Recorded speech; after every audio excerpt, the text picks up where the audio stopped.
ఆ మనిషికి 20,000 రూపాయలు జీతం ఇస్తా అని చెప్పిండు. ఆంధ్ర తీసుకెళ్ళి 4 రోజులు ట్రైనింగ్ ఇచ్చిండు. మా వాళ్ళ దగ్గర వాళ్ళు 2,000 వసూలు చేసి వాళ్ళకి డ్రెస్ కోడ్ కుట్టించిండు, బ్లాక్ అది కుట్టించి ఏం చేసినాడు అంటే ఇక యుద్ధాన్ని బయలుదేరాడు.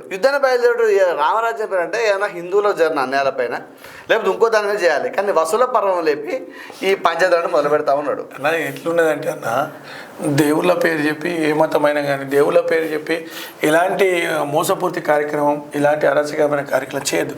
ఏ దేవుడు కూడా ఇతరులపై ఇట్లా మాట్లాడటం ఎవరికి ఒప్పుకోరన్న. అది అందరు ఏ దేవుడైనా అందరూ అంటే మానవుడు అనేటువంటి కలిసి ఉండాలనే ఆలోచన ఉంటుంది.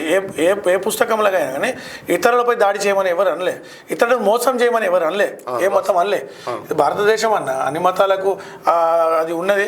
ఎవరైనా ఏ మతంలో ఉండొచ్చు, కానీ ఒకరికొకరికి గౌరవించుకోవాల్సిన అవసరం ఉంది. అది రాబోయే తరానికి మనం ఏం నేర్పిస్తున్నామో ఇలాంటి కొన్ని పెద్దలు దానిపై దృష్టి పెట్టాల్సిన